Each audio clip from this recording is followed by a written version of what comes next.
Ok, merci Benjamin. Je vais faire sûrement plus court. Moi je suis pas journaliste. Je suis donc étiqueté plutôt dans le milieu de la recherche universitaire, mais par ailleurs j'assume parfaitement, y compris dans mes...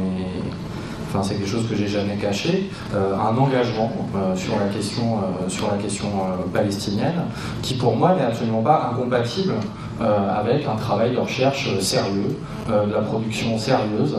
Je veux dire, on vit quand même dans un pays qui à une époque savait que c'est pas parce que un universitaire ou un intellectuel s'engageait sur une question qu'il fallait jeter à la poubelle tout son travail. Bon, c'est un peu moins dans l'air du temps, faut l'avouer. Je vois bien autour de moi avec mes collègues que c'est un petit peu compliqué, surtout quand on travaille sur la question palestinienne, où là, vaut mieux regarder ses pompes au bon moment et lever la main au bon moment. Bon, mais moi c'est quelque chose que j'assume totalement. Donc c'est plutôt à ce titre-là que j'interviens, mais aussi en tant que quelqu'un qui est devenu progressivement chercheur, ou en tout cas qui essaye, mais qui a été et qui est en relation avec le milieu journalistique. Et je vais commencer par une anecdote, en fait sous forme de 3 petites choses qui me sont arrivées il y a 10 ans. Voilà, ça fait 10 ans tout juste. La première de ces anecdotes, c'est il y a 10 ans, jour pour jour, le 20 octobre 2001. Le 20 octobre 2001, je vivais à cette époque-là à Bethléem, donc en territoire palestinien. J'ai eu la visite d'un journaliste de la BBC. Journaliste de la BBC, pourquoi il venait ? Parce que la veille, il m'était arrivé avec quelqu'un de ma famille et des amis une mésaventure dans un camp de réfugiés palestiniens. C'est-à-dire qu'on était chez des amis palestiniens.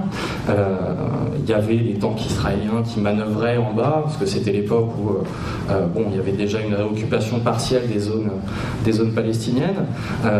Et on est allé aux fenêtres et on a regardé les tanks en bas. Moi j'avais ma caméra, j'étais en train de filmer les tanks. Sauf qu'on n'avait pas bien compris ce qui nous attendait. Et ce qui nous attendait, c'est qu'on s'est fait sniper, donc, par un sniper, et que sur les 6 présents dans la pièce, il y en a 5 qui ont été touchés par balle, 1 qui n'a pas été touché, c'était moi, 4 blessés, 1 mort. Voilà. Le truc s'est répandu assez rapidement dans le petit milieu des étrangers en Palestine, parce que c'était pas souvent qu'il y avait un Français qui se faisait plomber par l'armée israélienne. Et du coup, le 20 octobre, donc le lendemain de ce petit incident, il y a un journaliste de la BBC qui prend contact avec moi et qui me dit « Je veux voir vos images. Pareil que vous aviez une caméra. » Donc je branche ma caméra sur la télé, je lui montre les images, voilà, ça filme le tank dans la cour, machin, et d'un coup, un coup de feu, et puis là, ça coupe. Et le type me dit « Mais elle est où la suite ?» Je lui dis en fait j'ai coupé ma caméra si vous voulez et j'ai ramassé mon pote par terre et ensuite je l'ai traîné et puis après ça a continué de tirer dans tous les sens, etc. Et là il me regarde et me dit mais c'est pas professionnel ça. Sur le moment je me suis dit c'est un con. Voilà. A posteriori j'ai réfléchi 10 ans plus tard, je me dis bon, effectivement, d'un point de vue strictement professionnel, bon, mais disons que comme porte d'entrée avec le milieu journalistique dans les territoires palestiniens, c'était pas super. Quelques jours plus tard, on était à Gaza, et il y a 6 enfants palestiniens à proximité d'une ville qui s'appelle Khan Younes, qui en allant à l'école ont marché sur une mine. Et donc ça a explosé, forcément, c'est fait pour, et les 6 sont morts. Le soir en rentrant, on regarde Euronews, parce qu'on n'avait pas à cette époque-là les merveilleuses chaînes d'infos en continu, donc c'était plutôt Euronews. Le titre sur Euronews était 6 Palestiniens meurent dans l'explosion accidentelle d'une mine. Et la formule explosion accidentelle d'une mine, une mine c'est fait pour exploser, donc si elle explose c'est pas un accident. Disons que la formule en elle-même m'a fait vachement percuter à ce moment-là, mais j'y reviendrai après, la façon dont on pouvait reprendre de manière automatique, et même sans s'en rendre compte, en fait un vocabulaire qui était le truc de l'armée israélienne. La mine n'était pas faite pour tuer des enfants, elle était faite pour tuer des terroristes, forcément, donc elle a explosé accidentellement. Bah non, quelqu'un a marché dessus et elle a explosé. Mais je reviendrai sur ce truc-là après. Et troisième, toujours dans la même semaine, la visite d'une équipe de télévision dirigée par un journaliste dont je tairai le nom, voilà, qui venait faire un reportage dans les territoires palestiniens. Et en fait, il faisait un reportage dans les territoires palestiniens pour raconter un peu la vie dans les territoires palestiniens. Et en fait, il venait 24 heures en Cisjordanie pour faire le reportage. Sauf que quiconque est déjà allé en Cisjordanie, surtout à cette époque-là, sait qu'en 24 heures, même si effectivement c'est tout petit, on n'a pas le temps vraiment de prétendre faire un reportage. Et donc ils voulaient qu'on fasse un peu les fixeurs, parce qu'on était des Français qui vivaient là-bas, donc en plus ça les arrangeait parce qu'ils ne parlaient pas trop la langue, d'avoir des gens qui pouvaient les promener dans les rues et leur montrer les trucs et tout. Et en fait j'ai arrêté l'expérience au bout de 10 minutes, puisque je le vois d'un coup qui s'arrête et qui dit « Non mais t'as vu, c'est dingue, ils mettent les photos de leurs morts sur les murs. » Parce qu'effectivement dans les territoires palestiniens, il y a un truc, c'est que quand il y a des victimes de l'armée israélienne, il y a des portraits des morts qui sont affichés sur les murs, c'est une manière de les honorer, etc., etc. Et de me rendre compte que je m'étais fait embarquer par un type qui prétendait faire un reportage sur les Palestiniens et qui en gros avait rien d'autre à dire que d'halluciner parce que ces gens-là mettaient des photos de leurs morts sur les murs, j'ai préféré lâcher l'affaire. Pourquoi je vous raconte ces trois anecdotes-là?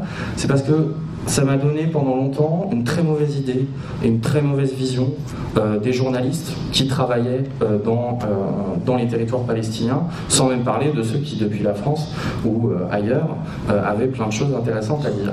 Et puis au fur et à mesure, j'ai évolué et je me suis un peu questionné aussi là-dessus, mais c'est pas facile en fait. C'est pas facile ce boulot-là, mais en même temps, et c'est pas de la lèche parce qu'il est là, mais il y a quelqu'un qui m'a réconcilié avec le journalisme et la question palestinienne, c'est Benjamin, que j'ai rencontré il y a 3 ans et demi, chose comme ça, là-bas. Et son approche, mais il vous en a parlé, donc c'est pas la peine que moi je le fasse, mais pour moi c'était la démonstration que c'était possible. Voilà, que c'était possible de faire du journalisme correct, de faire de l'information correcte dans cette situation-là. Et du coup, ça m'a amené à me questionner sur mais pourquoi les autres, en gros, j'ai été amené à les détester autant, alors qu'en fait, c'était possible de faire de la bonne information. Et en fait, finalement, pourquoi elle n'était pas bonne, leur information, puisque visiblement, c'est possible de faire de la bonne information sur cette question-là.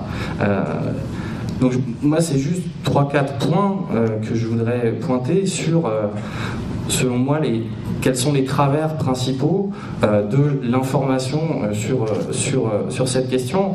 Et la première, Benjamin l'a évoqué, c'est la question de l'exigence ou de l'assignation permanente au traitement symétrique. Il y a une affaire très récente, là, qui est toujours en cours, qui illustre parfaitement cette chose-là. C'est l'histoire France 2, l'émission Un œil sur la planète. Vous avez dû en entendre parler. Pour ceux qui n'en ont pas entendu parler, le 3 octobre a été diffusée sur France 2 une émission, donc Un œil sur la planète, c'était le 34e numéro de l'émission, qui était intitulé « Un État palestinien est-il encore possible ?» Il y avait une série de reportages dans cette émission, plutôt bien fichus, qui abordait une série de questions relatives à l'interrogation de l'émission. Moi, quand j'ai vu les reportages, je me suis dit « Waouh, là, il y en a, ils vont détester. » Et ça n'a pas loupé, puisque vous le savez ou vous ne le savez pas, mais dès le lendemain, on a eu le droit à un éditorial de Richard Prasquier, donc le président du CRIF, sur le site du CRIF, dans lequel il dénonçait le parti pris violemment anti-israélien de l'émission, tout en expliquant qu'il ne l'avait pas vu, ce qui est un bon début. Enfin, il avait vu la fin, pour être honnête avec lui. On a eu des protestations de l'ambassade d'Israël. La formule du porte-parole de l'ambassade d'Israël, je vous la cite, c'est un travail de propagande et de manipulation incitant à la haine raciale. Fermez les guillemets. Puis une lettre ouverte du président du CRIF au président de France Télévisions, expliquant que l'émission avait choqué la communauté juive. Bon, ça c'est en dehors de nos attributions ce soir, mais au nom de... Enfin bon, voilà, il y en a, ils aiment bien parler au nom d'eux. Et pour finir, en fait, en réalité, une convocation du président de France Télévisions et du directeur de l'information par l'ambassade et par le CRIF, avec comme objectif, Dixit Richard Prasquier, je cite de nouveau, de discuter de la façon de rétablir la pluralité des opinions à France 2. Pour moi, c'est l'exemple type de cette fausse symétrie qu'on veut à tout prix imposer, dont Benjamin parlait tout à l'heure, c'est si vous faites parler les uns, il faut faire parler les autres. Si vous montrez des aspects positifs chez les Palestiniens, il faut aussi montrer les aspects négatifs. Par ailleurs, ces gens n'ont pas vu l'émission de France 2, puisque l'émission de France 2 n'était pas très clean, enfin pas très cool, avec les Palestiniens. Et on a vu des choses qu'on n'avait jamais vues auparavant à la télé, notamment l'existence de groupes salafistes complètement dégénérés dans la bande de Gaza, qui hurlent qu'ils vont partir pour tuer tous les juifs, etc. Bon, ils sont 10, ils font pas trop peur, mais ça c'était la première fois qu'on voyait ça à la télévision. Et c'est-à-dire que derrière, pour moi c'est l'exemple type qu'en fait, derrière le reproche de traitement soi-disant asymétrique ou dissymétrique, le reproche, le vrai, c'est de montrer une partie de la réalité qu'il ne faudrait pas montrer. C'est-à-dire, en gros, on dit, oui, mais vous n'avez pas parlé d'eux, vous n'avez pas parlé d'eux, vous n'avez pas parlé d'eux, vous n'avez pas parlé d'eux. D'accord. Mais sur ce qui a été dit, est-ce que c'est vrai? Est-ce que c'est pas vrai? Est-ce que c'est des faits? Est-ce que c'est pas des faits? Est-ce que le travail a été vérifié? Est-ce qu'il n'a pas été vérifié? Et là, je ne pourrais pas rentrer dans le détail, je vous invite à lire l'article sur le site d'Acrimed, mais l'ambassade a publié sur son site une contre-émission, 2 jours après. Alors c'est un peu cheap, hein, ils l'ont fait en 2 jours, donc on leur en veut pas, mais qui était censé démonter l'émission de France 2. Et en fait, quand on la regarde, cette contre-émission, moi j'ai fait le truc un peu détaillé, donc voilà, c'est en ligne sur le site, en fait, il ne démontre rien. Il ne démontre aucun mensonge de France 2, aucune contre-vérité factuelle. Si on prend les faits, rien que les faits, il n'y a rien. Ça ne tient pas la route une seule seconde.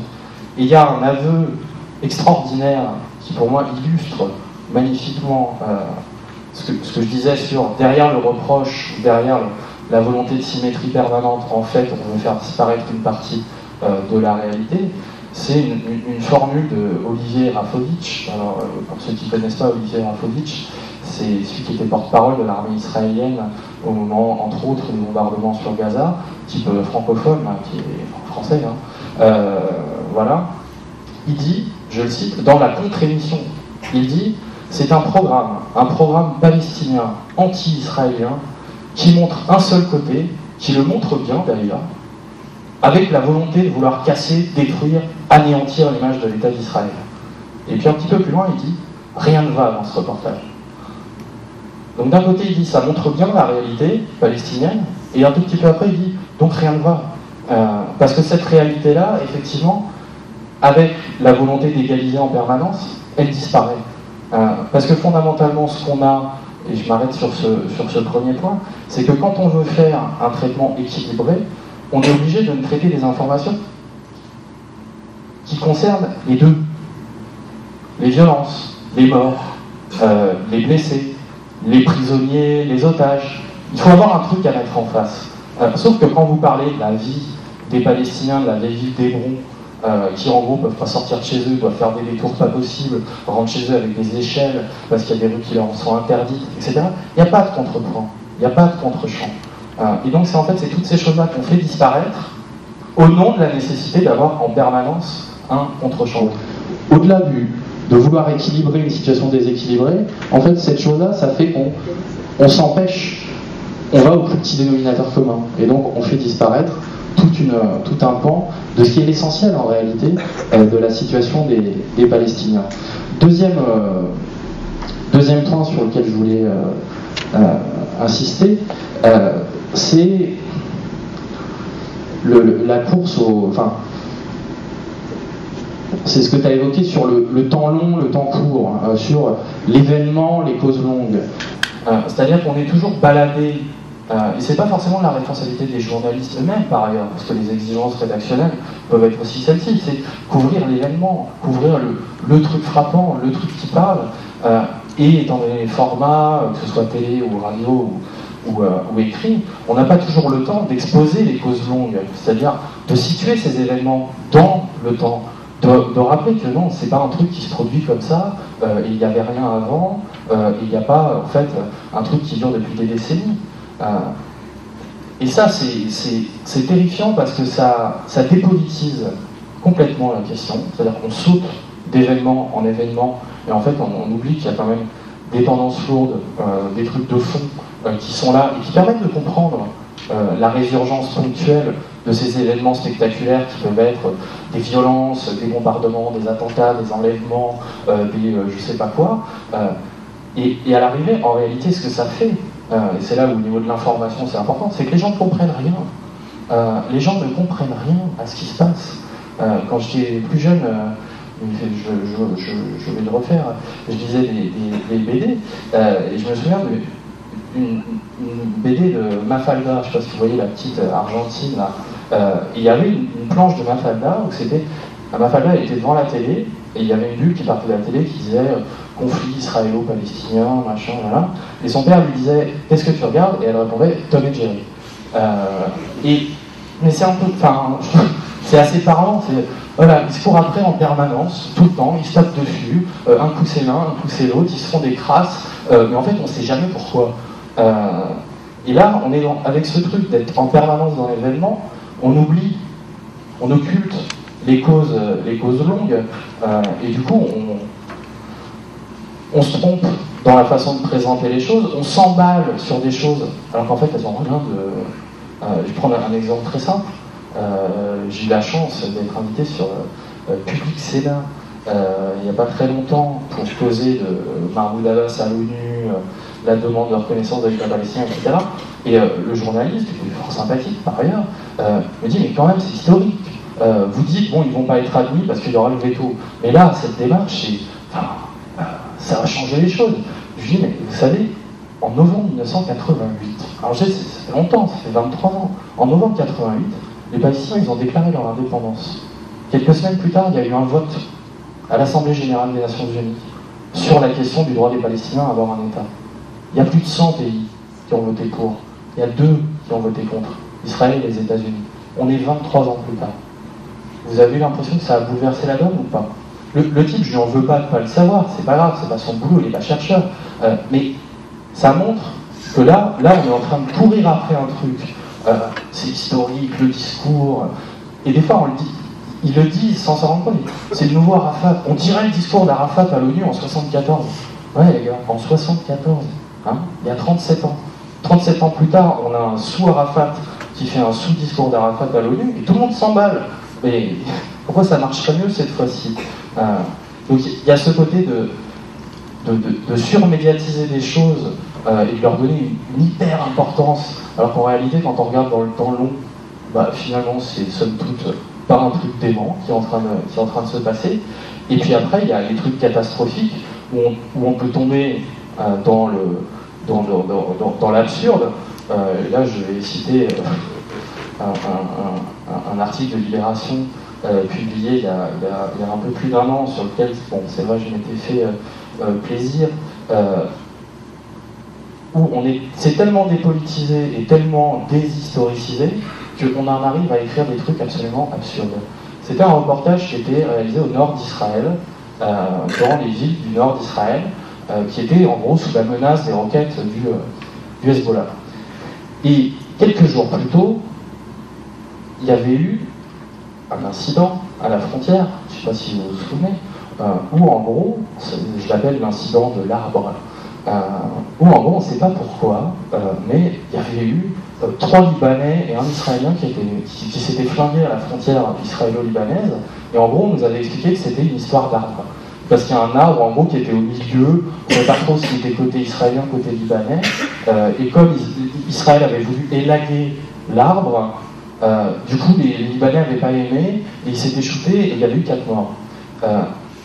Sous la plume donc, de la journaliste de Libé, ça disait « Les tensions se sont multipliées ces derniers temps. En août, l'élagage d'un arbre par des soldats israéliens sur la ligne bleue a fait 4 morts. » Je cite exactement la formule. « L'élagage d'un arbre a fait 4 morts. »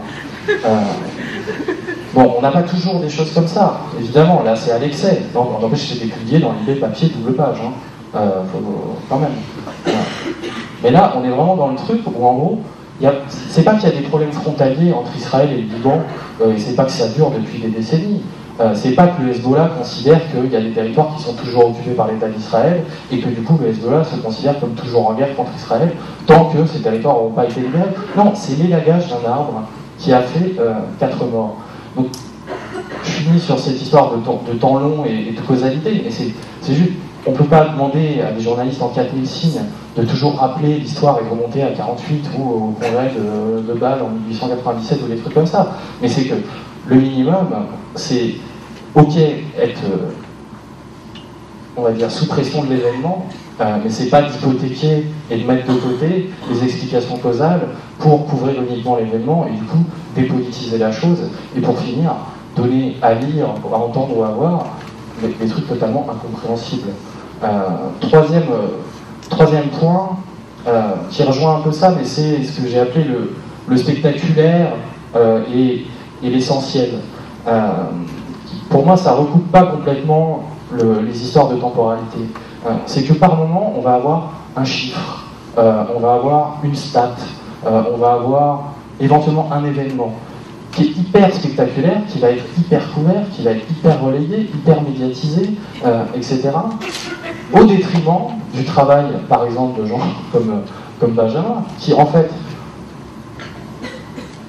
je vais le dire simplement, si vous vous intéressez à la question, vous l'avez vu, depuis 2 ans, on nous explique la croissance palestinienne, la croissance économique, c'est un truc de malade. Et en Cisjordanie, ils sont à plus 8%, plus 9% tous les ans. C'est la crise mondiale. Il y a une économie qui tient le choc, c'est l'économie de la Cisjordanie. Ils n'ont pas d'État, ils ont des institutions ultra bancales, ils n'ont aucune souveraineté, ils sont sous dépendance financière internationale, mais eux, ils résistent bien à la crise. Et on nous fait des tartines sur la croissance, l'héroïsme de Fayyad, qui par ailleurs, moi l'individu, il n'est pas méchant, c'est quelqu'un de sympathique, mais c'est délirant quand on y pense. Et un article, effectivement, sur l'ouverture d'un supermarché, qu'est-ce que ça veut dire, l'économie palestinienne? À un moment donné, il faut prendre les choses dans le bon sens. C'est-à-dire, ce n'est pas des chiffres hyper gonflés qui ne veulent rien dire par ailleurs. Croissance à 8% en Cisjordanie, et en même temps, le nombre d'emplois diminue. Ça choque pas. Mais bon, admettons. Et donc, on va s'accrocher à ce qui, soi-disant, va être le truc qui incarne, voilà, qui parle, qui montre. Alors qu'en fait, le truc qui incarne, qui parle, qui montre, c'est pas le gros, le spectaculaire, c'est le petit. C'est le petit, c'est le paysan. Tu suis une journée dans la vie d'un paysan, ça t'en apprend beaucoup plus que des tartines de stats sur l'augmentation du volume des exportations de citron vers la Jordanie. Fayyad, ça marche, regardez. Oui, d'accord, mais regardez les paysans dans quelles conditions ils sont, et on en apprend beaucoup plus. Et c'est ça, moi, il n'y a pas que lui qui le fait, Amira, elle fait ça aussi très bien. Voilà, mais c'est d'être capable de dire, non, la réalité, on la montre mieux, pas en étant sur l'énorme, le parlant, mais sur le petit qui parle vraiment. Qui parle parce que c'est à l'échelle humaine, déjà, et puis parce que c'est vrai. Parce que c'est la réalité, et c'est pas des espèces de trucs invérifiables par ailleurs. Parce que c'est ça, finalement, qui est terrifiant. 8% de croissance. Qui va vérifier ça? Qui va aller vérifier que, effectivement, d'où ils viennent les chiffres? Il y a des journalistes qui peuvent aller vérifier que, effectivement, la production Alors il ne s'agit pas de dire tous les chiffres c'est pourri, c'est faux, c'est machin, mais on les reprend, on les utilise, et à l'arrivée c'est pas très parlant, et bien au contraire, parler de croissance économique aujourd'hui dans les territoires palestiniens, c'est juste une escroquerie, mais bon, c'est pas l'objet de la discussion ici.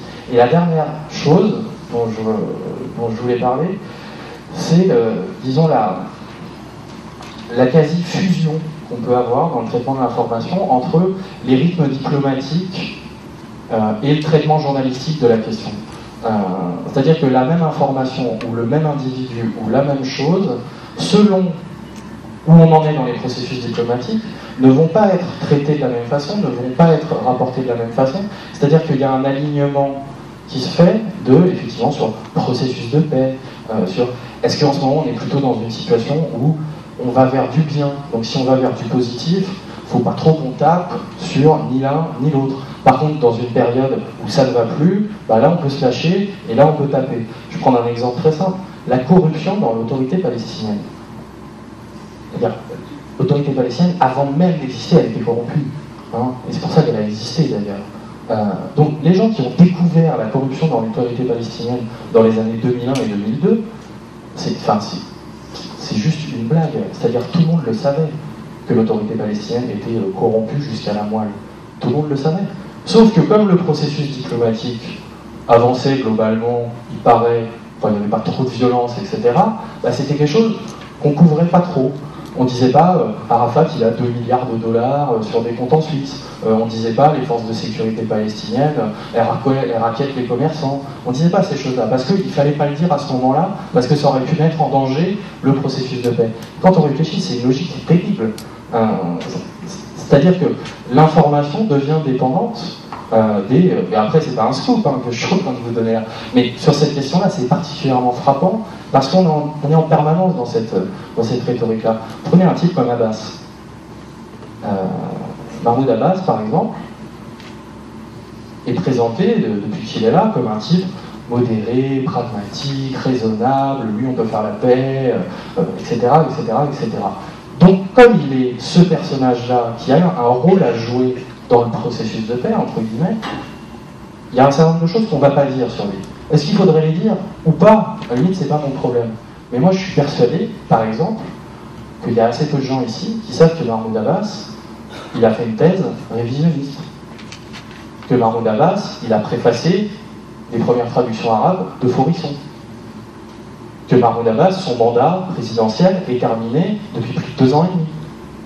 Et qu'il est président alors qu'il n'est plus président.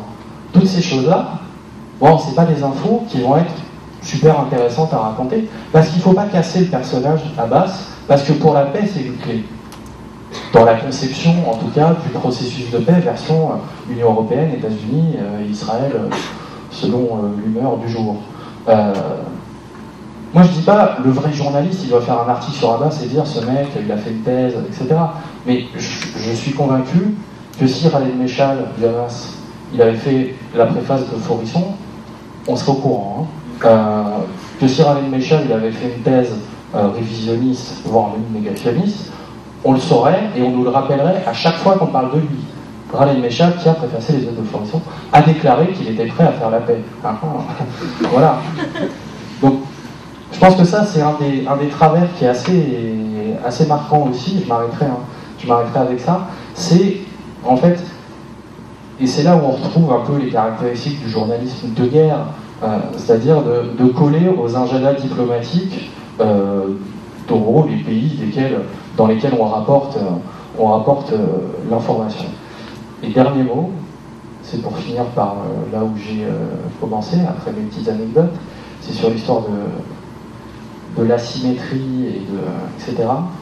Je me trompe peut-être, mais je pense que c'est le seul conflit aujourd'hui dans lequel il y a cette exigence. J'ai une copine qui bosse sur la question du Tibet. Elle m'a dit, quand je parle du Tibet, on ne me demande jamais d'aller demander s'il n'y a pas des Chinois sympas quand même. Et quand je parlais de la Tchétchénie, on me demandait rarement d'aller trouver les Russes sympas. Alors c'est pas des situations totalement équivalentes, mais ça montre aussi qu'on est dans un cas très spécifique, aussi parce qu'on est en France, et qu'on a notre histoire, etc., il ne faut pas l'oublier, mais qu'il ne faut jamais qu'on oublie qu'il y a des mécanismes propres et qu'on peut retrouver dans d'autres situations, mais il y a aussi des mécanismes assez spécifiques qui jouent sur cette question-là, et dont on peut discuter maintenant de manière aussi dépassionnée, évidemment, que possible. Voilà, je vous remercie.